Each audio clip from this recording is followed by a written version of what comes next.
Voilà, c'est encore le prophète Archange Michael dans notre émission L'œil de Dieu. Alors aujourd'hui, je vais parler du monde des addictions ou alors le monde du péché.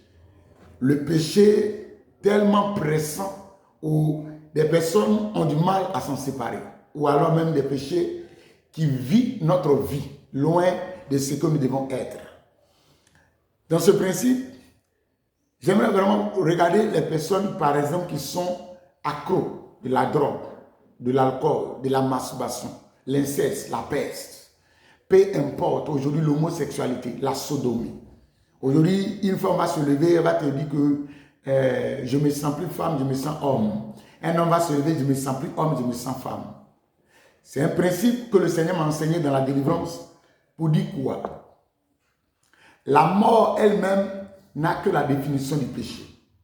Et quand on parle du péché, on parle d'une entité qui est morte dans le corps pour vivre la vie contenue dans le nom auquel il appartient. J'explique. Celui qui aime la boisson, il y a un ange ou alors un démon qui rencontre le corps d'un homme et qui souffre la vie de la mort de Jésus, ou alors il sépare la vie de Jésus-Christ de celui de la vie de la mort. Autrement dit, il impose la nature de l'alcool. Voilà pourquoi tu te sens attaqué matin, midi, soir par l'envie de boire, l'envie vraiment de coucher avec une femme, l'envie vraiment de se masturber, l'envie de se mettre en colère. Pour dire quoi? Le péché n'est pas manifeste si la mort ne règne pas dans un corps.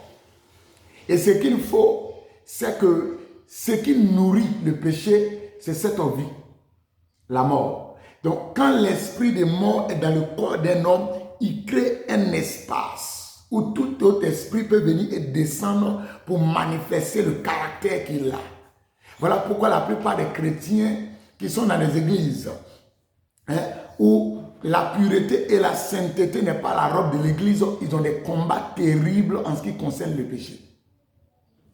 Le monde de l'addiction, c'est ce monde que Satan est en train de construire aujourd'hui pour contrôler, pour rendre des gens esclaves du péché. C'est pourquoi, imaginez une personne qui a un manque d'attention, quelqu'un qui manque d'amour. Tu vas voir que chaque matin, quand tu se lèves, parce qu'il a déjà la vie de mort, le manque là sera comblé par une autre pensée. Est-ce que je parle à quelqu'un? Voilà, donc le monde des addictions, c'est le monde du péché. Et le combat du péché, voilà, c'est ça, le combat. Ou alors l'avantage du péché, c'est ça qu'on appelle la mort. Donc la mort vient pour créer une place, pour qu'un autre démon puisse descendre.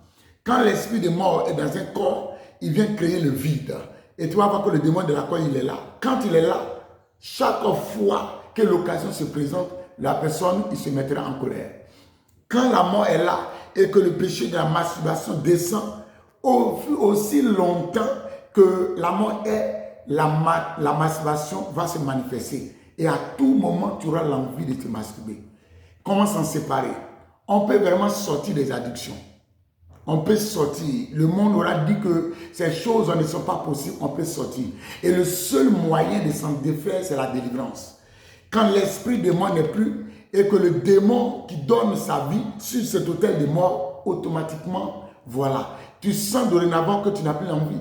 On a eu à prier pour des personnes qui aimaient la cigarette au point où ils pouvaient fumer 2 paquets de cigarettes.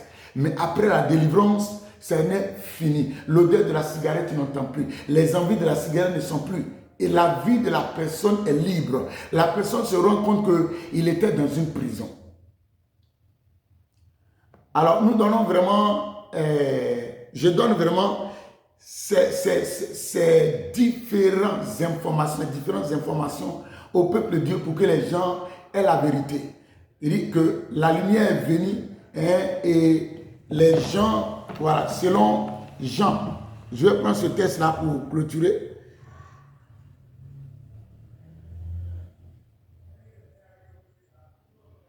Voilà. Il dit la lumière est venue et les siens ne l'ont pas reconnu. Hein? Voilà. Il y a un homme envoyé de Dieu, son nom était Jean. Il vint pour servir de témoin, pour rendre témoignage à la lumière, afin que tous crissent par lui. Il n'était pas la lumière, mais il parut pour rendre témoignage à la lumière. Cette lumière était la véritable lumière, qui en venant dans le monde éclaire tout homme. Elle était dans le monde, et le monde a été fait par elle. Et le monde ne l'a point connue. Elle est venue chez les siens, et les siens ne l'ont point reçue. La lumière, c'est la vérité révélée qui nous détache du monde des ténèbres, qui nous détache des esprits de servitude, qui nous détache de tout ce qui combat le bien-être et la paix de l'homme. Que le Seigneur vous